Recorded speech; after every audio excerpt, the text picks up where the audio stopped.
Hello, bonjour, hola, and thank you for joining us today. All of us here at Palintest welcome you to join our live webinar. Today, we're going to reveal health effects of being exposed to lead in drinking water. We will share a global view on drinking water requirement for lead. The presentation will focus on introducing the DS-ASV test method. At the end, we'll discuss how the DS-ASV method in Cameo platform be used to rapidly and economically screen lead contamination. This is Ying. I'm the Sales and Marketing Manager at Palintest USA, and I will be your host for today. David will lead the presentation, and we will be on hand to answer your questions. David, the floor is yours. Please take it. Thank you so much, Ying, for the introduction. And again, just a huge thank you to everybody joining us today and giving us a little slice of your day to talk about lead contamination in drinking water.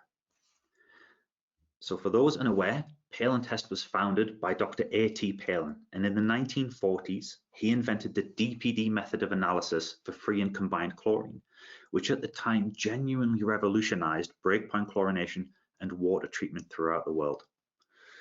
The company that he founded was based in Newcastle in the northeast of England, which is where our headquarters is currently based and where I'm from originally. We have 3 regional offices throughout the world: in Denver, Colorado, in China, and Australia. Dr. Palin's philosophy and what we continue to this day is the idea that the biggest impact comes from enabling anybody to get meaningful water quality results and empowering everybody to take charge of their water quality. Whether it's a life scientist at a university or a lifeguard at a pool, we try to ensure our technologies provide high quality, accurate results in an easy to use package. But we're here today to talk about lead, and in particular, the health effects of lead on humans. And throughout the majority of the 20th century, the primary exposure routes for human exposure to lead was lead in food, lead in paint, and lead in fuel. And regulations began to become increasingly stringent on those 3 throughout the later part of the 20th century. So much so that lead in drinking water is kind of the one that's left behind and is now considered one of the primary chronic exposure routes for lead intake, particularly those in at-risk demographics. And one of the things that I'd like to highlight throughout this presentation is really our understanding of the effects of lead on human health, in particular children, and our understanding of lead in general is really something that is continually evolving. It's not something that's static. It seems to change year to year, and it's something that is ever ongoing. And to this end, one of our staff here in the Denver branch, and this is no exaggeration, got this letter from Denver Water on Monday saying that their property is one of up to 84,000 properties with a potential lead service line. And Denver Water are going to spend the next 15 years replacing the lead service lines throughout the metropolitan area. So this was a real reminder. You know, we've obviously had this webinar scheduled for weeks, but to have a member of staff come in Monday morning this week with this letter was a real reminder. This is a very much a current issue. And lead in drinking water has been in the media for a long time. And I think before the coronavirus, you know, it has made media headlines throughout the world. We were talking about the need for safe, high quality drinking water as a way not only to reduce our impact on what is a scarce resource in many parts of the world, but also to reduce our environmental impact in other ways. You know, we were all talking about reducing single-use plastics and our reliance on bottled water, and how high quality, public, accessible drinking water will help us achieve that. Now, with the population on lockdown throughout the world, there's definitely an argument that high quality drinking water from a public supply is more important than ever now that access to alternative drinking water sources have become more restricted. So where does lead get into our drinking water? Because lead doesn't leave the treatment plant. Water does not leave the treatment plant with lead in it. So as we've already mentioned with Denver and lead service lines, LSLs or lead service lines are one of the major contributing factors for lead in drinking water, not just in US and Canada, but throughout the world as well. And a service line is the small pipe that connects an individual property to the larger main water line outside, often in the middle of the road, for example. As water passes through a service line, it can dissolve some of the lead material out of the pipe and into the water, where it can be consumed. The amount of lead that water picks up will depend upon the plumbosolvency of the water, which is essentially just a measure of how corrosive that water is. More corrosive water dissolves more lead, creates more contamination for the end consumer. But we have other sources of lead as well outside of lead service lines. Up until the mid-80s, solder, and I think the American English is solder, had a lot of lead content in it. So, you could have non-lead piping, but with high content lead solder still causing contamination. Similarly, old brass fittings, fixtures, faucets, and galvanized pipes could degrade over time and begin to release lead. One of the other sources of lead that we see is particulate lead. So this, as the name implies, are small pieces of lead that don't dissolve in the water but become suspended and then get consumed. And this can happen randomly, sporadically, spontaneously, often in relation to a disturbance event. So a sudden change in water flow or pressure, or some pipe work.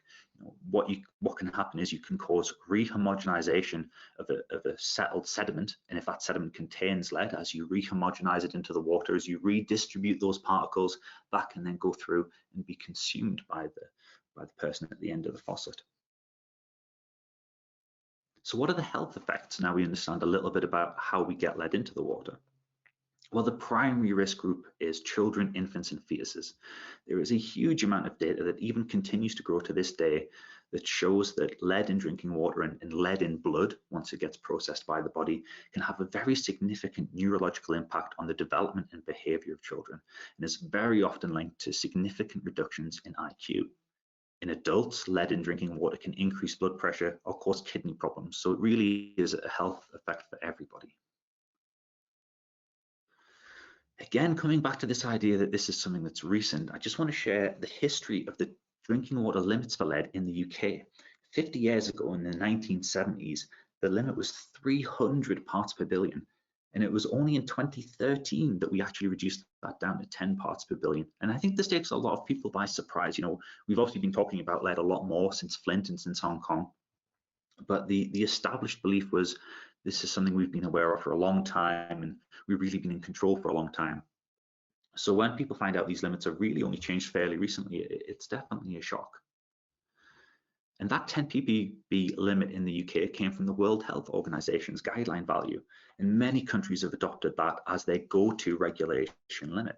So all of the European Union member states, China, Australia, and many other developed nations as well. Of course, we have some notable differences. Here in the USA, we have a 15 ppb limit, but it's based on a 90th percentile rule. It's fairly complicated, but to put it simply, if you measured 10 houses in a row and you ordered your results from lowest to highest, if your 9th result was 15 ppb or higher, you'd have to take action. If it was below, you wouldn't. And just to add complication even further, that rule is currently under review. So the LCR, the lead and copper rule, is currently under review from the US EPA. It looks like they're not really going to change the 15 ppb limit too much, but they are going to add in some additional trigger points. I think there's a 10 ppb trigger point now, and they're also going to enforce it. So if your 10th house is above 15 ppb, you still have to do something about it, which actually under the current rules, you do not. One of the most interesting cases on the global stage has been Canada. So last year, Canada significantly lowered their limit down to 5 parts per billion. And there are multiple reasons for this. I think one is our understanding of the health effects of lead have continued to evolve, and Canada want to be seen as proactive in this.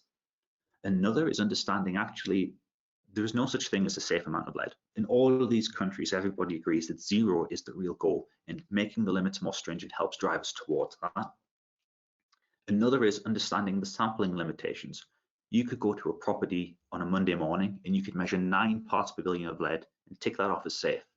But if you went back on Tuesday, there's no reason to say that that couldn't then be 10, 11, or 12 parts per billion. So building in as much buffer as possible into the limit helps to protect us from the fact that we can only ever collect a limited amount of data on the routes of exposure. An interesting side effect of Canada's 5 parts per billion limit is it kind of puts phosphate dosing under fire as well. So where I'm from in the United Kingdom, phosphate dosing has been used for a long time to help control and passivate dissolving lead from lead service lines. I think 96 to 98% of water in the UK is dosed with orthophosphate. But where lead service lines are present, orthophosphate will often struggle to get below 5 parts per billion. So by setting that limit, Canada is really sending the message that the ultimate goal here is lead service line replacement, and phosphate dosing alone isn't going to cut it long term. We do have other situations. So Mexico, for example, has a limit of 25 or 20 parts per billion. And in Mexico, the majority of the population relies on bottled water. So there's always that question of if we can increase the quality of water supplied through public supply, can that help decrease the scarcity of supply and the pressure on private bottled water? And another interesting tidbit on this is the European Union. So while the European Union has ratified the 10 part per billion limit, what they haven't actually done is ratified a sampling schedule or a sampling type and methodology. How you take your sample is as important as the method that you use to analyze. If you don't take your sample correctly, no matter what method you use, your results are always going to be wrong. So what we've seen with the European Union is, because the sampling methodology and frequency was never agreed upon, some member states just don't test. I think Austria is an example of this, where they don't really do routine random daytime sampling. They'll test some water if you send it in, but otherwise, they don't go around and take random collections. And just like with coronavirus, really, if you're not testing for lead, you don't have a lead problem. So it's an interesting approach and how fragmented it is throughout the world. So Palintest has a long history with lead and with our technology. Our technology was originally approved back in 1999. However, we've actually had the sensors for several years before that. And I think the earliest record I can find is 1993. And that was back to the original beige box that you can see on the left, the Palintest SA1000 and the SA4000. In the mid-2000s, we released the updated SA1100. And last year, we released the Kemio Heavy Metals, which is our newest platform. And with the Kemio Heavy Metals, we're using that same EPA-approved technology for lead to go from 2 to 100. But we're trying to increase the usability, traceability, and connectivity of the platform through an updated interface. But all of those instruments that you saw all use the same fundamental analytical methodology, which is disposable sensor and nodic stripping of voltammetry. So how does ASV work, and why is it so good for measuring lead? So when you insert a disposable sensor into the Kemio device, when that sensor hits your water sample, it applies a negative voltage to the surface of the sensor. This attracts the positively charged metal ions from the solution and deposits them onto the surface of that sensor. We then slowly reverse the voltage, which repels the metal ions away. We call this stripping. Now, the voltage at which they get repelled depends upon the charge density of the metal itself. Because lead has a very specific charge density, we know exactly at which voltage it will be stripped off the surface of the sensor. The more lead that was present on the sensor, the more current we will generate at that specific voltage. So we perform a scan and we look at the voltage for lead, which in this case is between -550 and -600 millivolts. And we look at the amount of current generated at that specific voltage range. We integrate that, and we can then tie that back to a specific lead concentration. One of the main advantages of our system is through the use of the single-use sensors. Having a single-use sensor completely removes the need for routine maintenance and calibration. There are other anodic stripping voltammetry-based technologies out there, but they tend to use fixed probes that require regular maintenance, regular calibration, and some of them even require site-specific calibration for each sample you process. So this method has been approved since 1999 under the EPA method 1001, and the promulgation is available upon request. And tying back to what we said at the beginning, all of that would be useless if we couldn't make it as simple as possible to use. That's really our core philosophy. So with the Cameo platform, we've tried to limit the number of steps and limit the potential for error as much as possible. So you fill your 2 sample vessels with your prepared sample, you add a SoluPrep tablet, which helps to buffer the sample and it helps to break down any weakly bound lead complexes. You insert a sensor and you close the lid, and in 3 minutes, you'll get your result between 2 and 100 parts per billion. We have a lot of customers and established user base with the SA1100, and we often get asked, well, what's the difference? What's new with Kemio Heavy Metals? From a technical point of view, one of the biggest improvements with Kemio Heavy Metals is temperature compensation. Previously, you only had to fill one sample vessel. You may have noticed on the previous slide that you now have to fill two, and that second sample vessel is for our temperature probe. By applying temperature compensation, the Kemio Heavy Metals can now accurately measure lead in samples down to 5 degrees Celsius, which is a significant improvement over the 15 degrees Celsius limit of the previous generation instrument. Through the full color touchscreen interface, we've been able to have full graphical instructions with multiple languages, which makes usability so much easier and reduces the chances of errors. Through the use of things like sample IDs and user IDs, we've increased traceability. And with 10,000 fully logged data sets in a protected log file, we've increased connectivity as well. The internal hardware of Cameo is also more powerful and will allow us to continue to make future improvements to the platform. I hope R&D don't get too mad at me saying this, but one of the things we are working on is hoping to lower the limit of the Cameo lead sensor from 2 parts per billion down to 1 part per billion. And I hope that's out in the near future. So when we originally went for our approval back in 1999 to the EPA, they asked us to demonstrate that the DS-ASV technology was as good as the current laboratory standard, which at the time was graphite furnace atomic absorption spectroscopy, a nice mouthful. So we got in touch with 2 independent labs, and we got them to run data on standards, on drinking water samples, and on spiked drinking water samples from within their regions and territories. And we demonstrated to the EPA that, yes, we have fantastic linearity and correlation between the laboratory GFAAS and our DS-ASV technology. And that's all very fine and well, but one of the things we get asked now is, well, that was 20 years ago. What's the new standard? How does Kemio compare to ICP-MS? And that's right, ICP-MS has completely replaced GFAAS in almost every lab due to a number of reasons, whether that's better detection limits, increased flexibility of sample throughputs. So we often get asked that. And there is some really good data showing that in normal tap water sampling, we see that same strong linearity and strong correlation between ICP-MS, the new standard in the lab, and our DS-ASV technology. So what are the use cases for this technology? Well, Kemio Heavy Metals is actively being used to increase testing capacity in certified labs. When a laboratory suddenly gets a surge in spike for lead testing, it allows them to ramp up capacity with a much lower capital investment than investing in additional ICP equipment. Additionally, the ongoing maintenance and servicing costs are much lower, and you can use less skilled lab technicians that can accurately get a result using Kemio Heavy Metals that might otherwise struggle with a complex ICP system.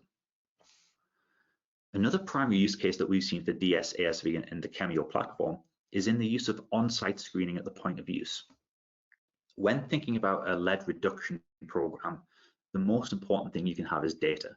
The more data you have, the better able you are to quantify, identify, and then treat the problem.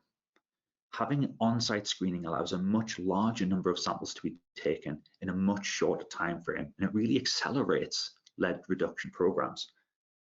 So it's a cost and importantly, a time-effective way.